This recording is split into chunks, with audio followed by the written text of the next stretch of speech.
Hi, class. I hope you're doing well. I wanted to come into our week 6 weekly video. Um, I wanted to start out with saying that for week 4, the social support analysis, that I'm still working through that one. Um, it was some of the like meteor assignments. I want to make sure that I'm taking my time, I'm reading them, I'm giving feedback, letting you know maybe some areas that were lacking or missing things. And so I am still on that assignment. And so I am working to get that completed. So I'll probably be catching up this week on that. So, welcome to week 6. Over the past few weeks, we've explored how various factors such as social relationships, stress, and culture influences shape human behavior. This week, we turn our focus to the most significant influences in a person's life: family. And as we all know, family can just bring so many dynamics in our own lives and also the lives of our clients. Whether we realize it or not, family structures, dynamics, and relationships play a key role in shaping our values, beliefs, coping strategies, and overall sense of identity, definitely. As social workers, it is critical to understand how family systems impact individuals and communities, especially when working with families different from your own.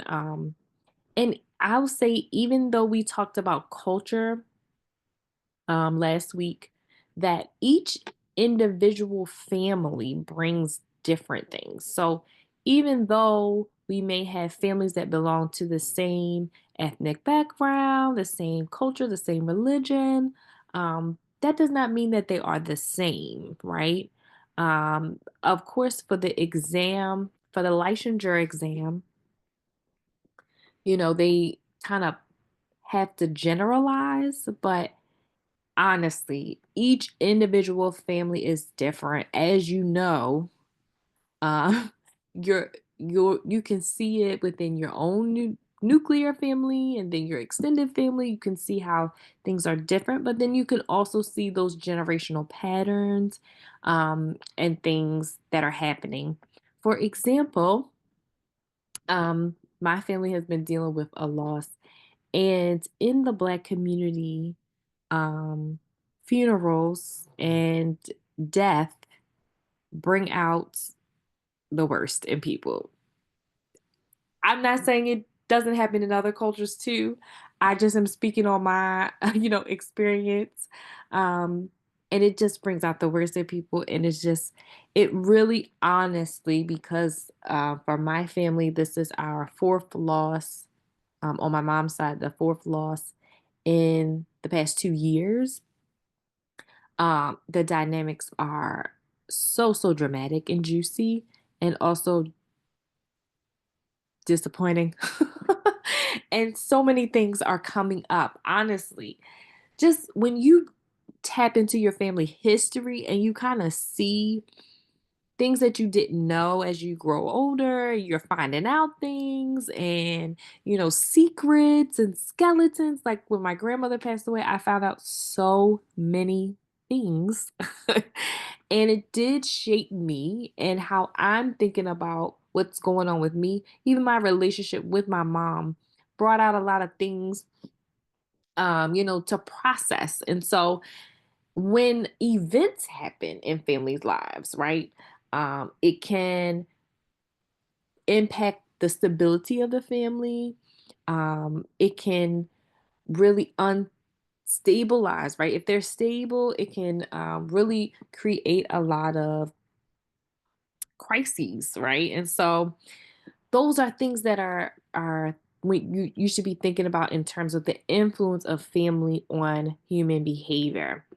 Why this week's assignments matter. I wanted to make sure I include this, um, because just making a connection between what we've been talking about and what we are going to be talking about this week, and then also making sure that you know like what this has to do with social work. I mean, it's typically pretty clear, but just wanted to give you extra clarification for like what this has to do with social work. So far in this course, we've looked at how external influences such as stress, social identity, and cultural environments affect behavior. Now we're bringing it a little closer to home, and I believe that as we go along, it's going to get closer and closer and closer, right? Because next week we're going to be talking about the biology of a person. So we're starting with we're going to be talking about the family, analyzing how our earliest and closest relationships influence who we become. This week's assignment will help you deepen your self awareness by reflecting on your own family experiences and the impact they've had on your values, worldview, and personal development. Again, and it can be uncomfortable for some, especially when you have a lot of family hurts and issues. What I can say about this is that social work is very triggering, okay?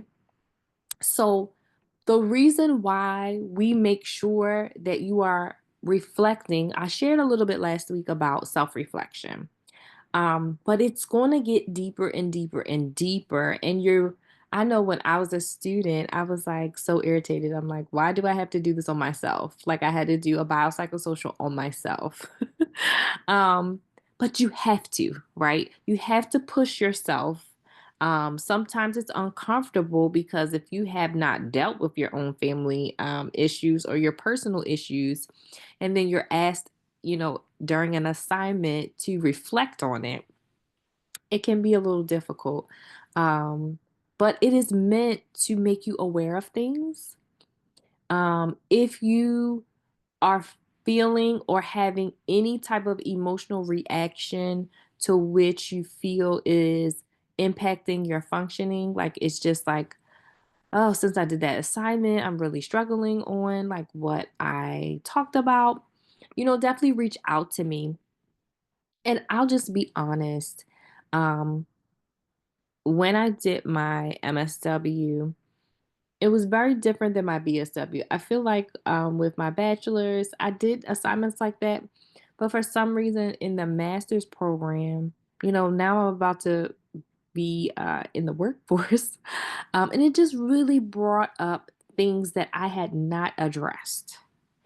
And I remember my professors telling me, hey, make sure you are addressing it like now.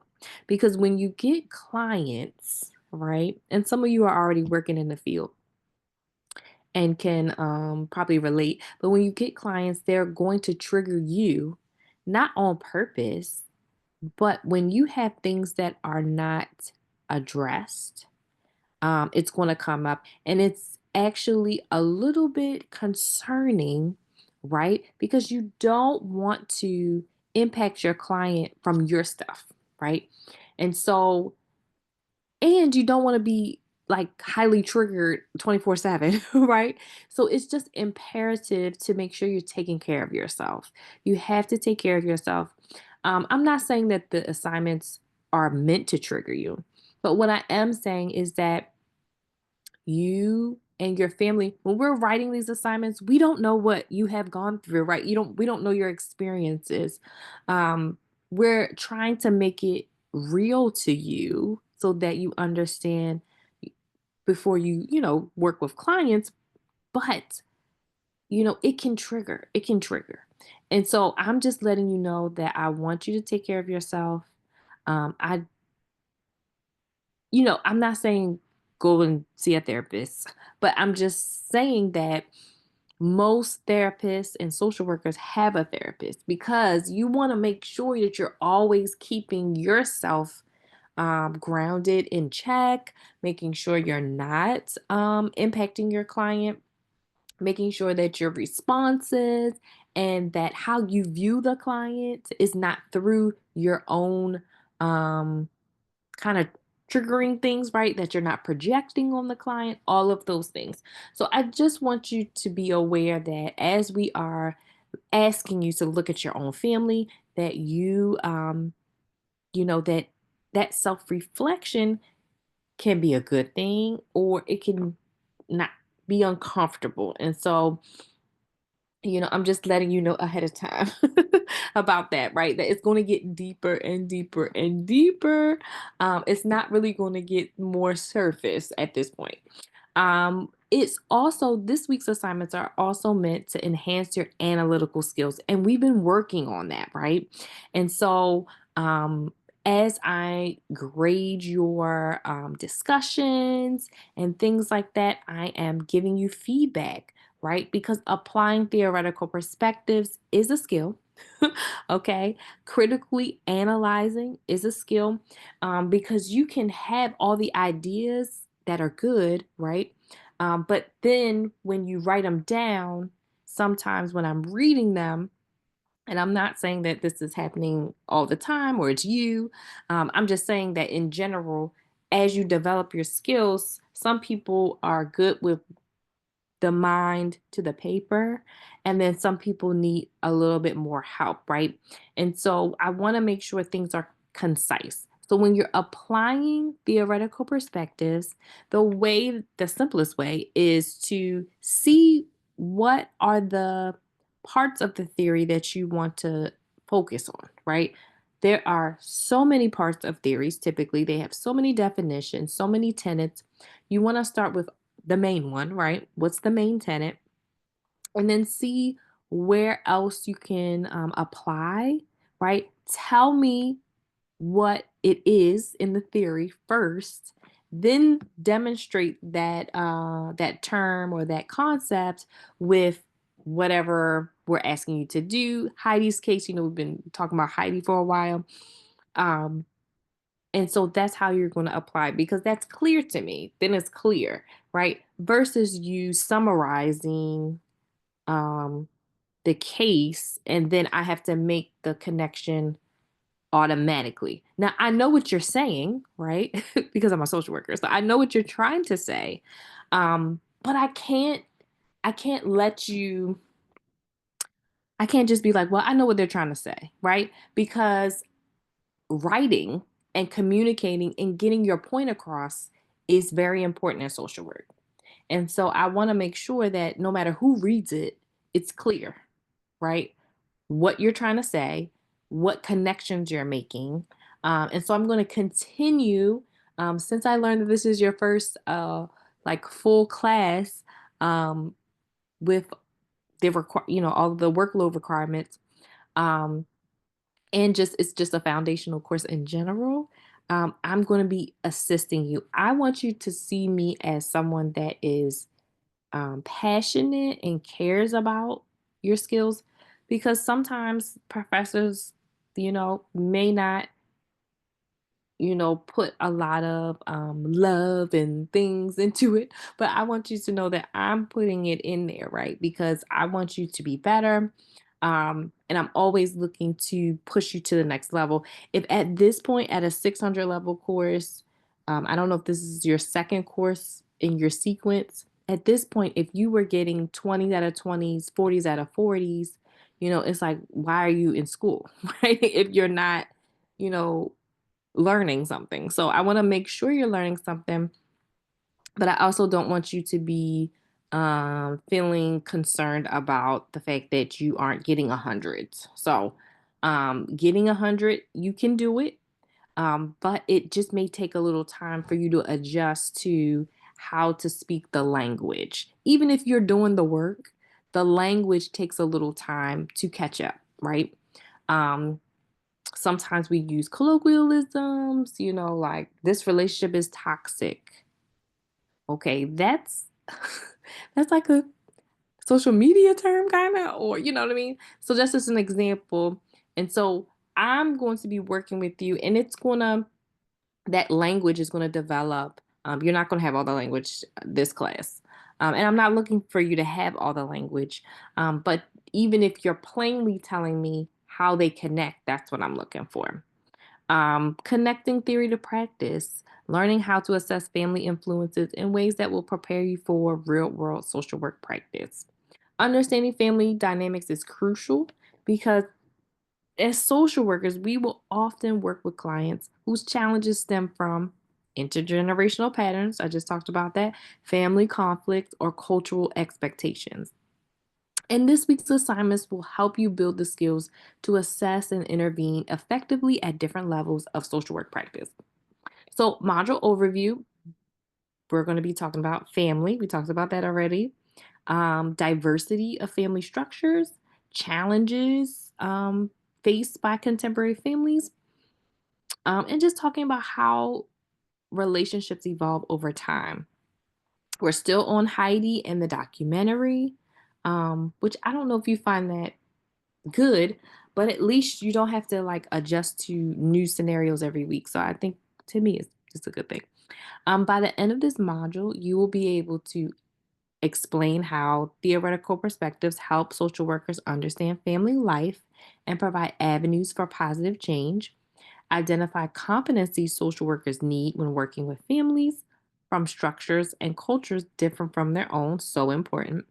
Analyze the relationships and influences in the case of Heidi and assess how these have shaped her development. Again, when you're talking about Heidi, I do want you to, it's not that I don't want you to summarize. I want you to summarize, but I want you to make connections as you're summarizing, right? So if you give me all the information from the documentary up front and then you make a connection, but it's like at the end or like nowhere near the behaviors that you just discussed or the emotional response or the event that you're talking about, if it's so far away from each other, then I have to assume that you're connecting them, right? But if you give me the theory or perspective or concept, then you give me the demonstration of that concept, right? Um, and as I'm grading them, I'm giving you examples, right? um, so that you have something to go off of. So just wanted to let you know about that.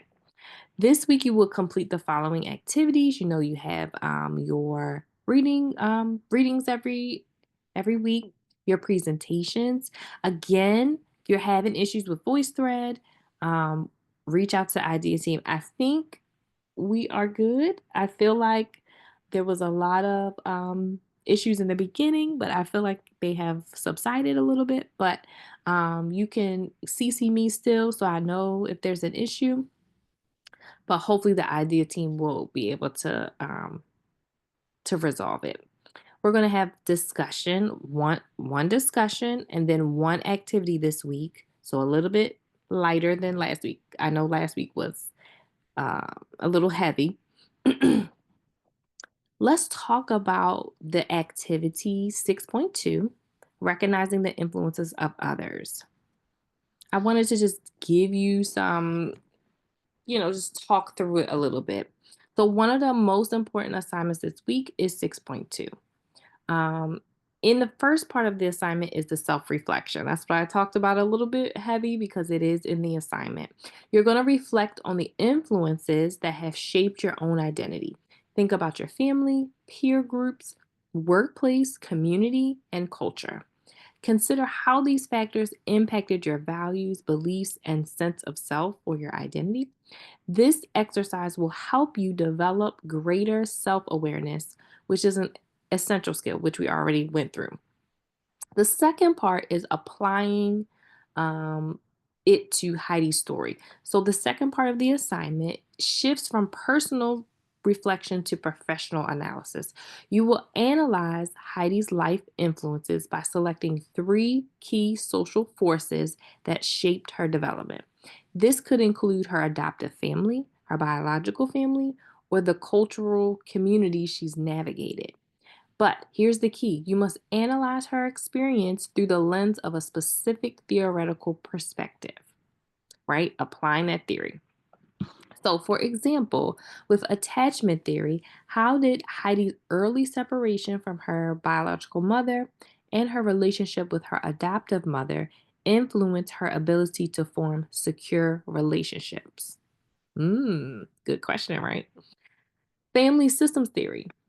Okay. You're thinking about all the parts of structure, roles, expectations, equilibrium, stability, all those buzzwords. How do the roles and expectations within Heidi's biological and adoptive families impact her sense of identity and belonging? Right? So that would be your focus with that. You're still, I'm just giving you thoughts, right? But I still want you to give me what the theory says and then give me, you know, family systems theory focuses on this, right? And whatever that is, that's what you're going to talk about, right? Whatever that focus is going to be what you talk about. Cultural identity theory. How did the clash between the Vietnamese and the American culture expectations shape Heidi's worldview and relationships? Okay.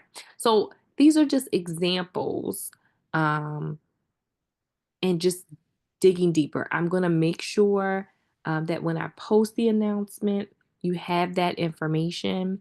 I'm going to see if I can add it into the actual instructions, just so you have some focus and some questions about how to, what you should be kind of leaning towards. How does this connect to social work practice? As social workers, we will engage with clients who come from diverse family backgrounds and understand family dynamics is key to providing effective interventions.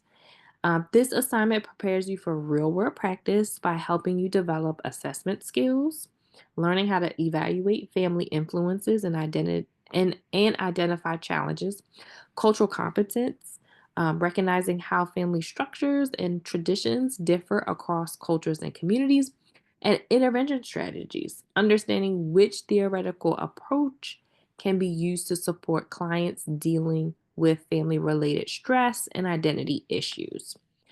So I think I already sent out tips for applying theory, but I'll send it out again. Um, Within this weekly video kind of narrative. I'll send it out again. And then I'll post those like focus questions too. Not, and when I post it, I don't want you to just answer the question. I still want you to say, this theory says this, whatever it is, and then give me the demonstration of it. Give me the application of it, okay?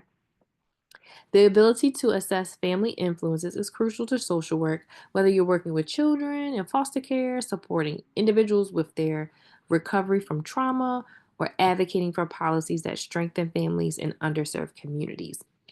This module will deepen your understanding of how families influence identity formation, stress, and coping. Social workers must be mindful that every family is different, shaped by cultural values, traditions, and unique life experiences. By reflecting on your own influences and analyzing Heidi, you will develop the skills to assess and support diverse family systems in your future practice. So, still might be frustrating to do, right? But at least you have a good sense of why you're doing it and how this will help you with your social work career. I also wanted to provide a weekly strategy as I'm posting my weekly videos. Again, wanting to adjust and make sure that it is helpful tips, and it's things that are going to build your confidence. I feel like your whole social work career, you're going to feel like in every class that you're failing. I understand as a PhD student, when I was in school getting my PhD, it was very humbling and it made me have imposter syndrome. So I understand if it's a lot and you're getting feedback and you're like, why am I getting so much feedback? This is a lot. I wanted to just give you a weekly strategy. So this week, we're going to focus on time management, a crucial skill for success in an online program. Without a structured classroom schedule, right? We're not meeting every week. It's really on you and it's really personalized to what's going on with you, right? You have to balance readings, discussions, assignments, and personal responsibilities.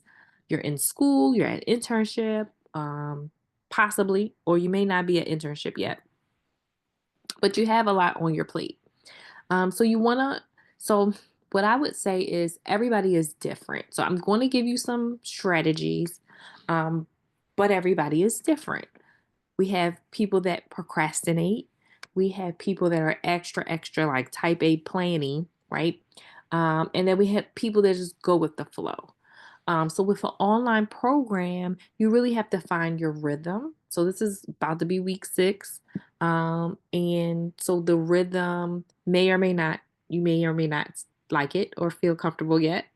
Um, but let me just give you some ways to manage your time. And again, you're going to take um, the information and see if it works for you. Just wanted to give you some strategies. Okay, I have a lot of goodies for you, and I'll make sure I post them as well. But wanting to make sure I give you some things that you can use. So the first kind of strategies are going to be for my super planners, and then I have some strategies for my procrastinators as well.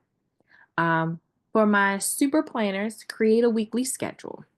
Everything is due by Sunday. And so, be able to see, uh, set aside study blocks or time in your schedule for readings, discussions, and assignments. Treat these blocks like scheduled appointments, non negotiable, distraction free. Obviously, you have a life, but if there's consistency of when you do things, right? So maybe on Sunday, you do the readings, or maybe Tuesday, you do this, and then Wednesday, you do this. And so if you have a limited schedule, I'm going to tell you how to fit it in with your limited schedule. Um, Also, sometimes you can do different techniques. So, um, focusing your work in 25 to 45-minute intervals, you know what works best for you. You might need a break. Um, this can help with concentration and prevent burnout. Also, super planning people, you might want to do a prioritized task and with a to-do list. Each week, list a task by urgency and complexity.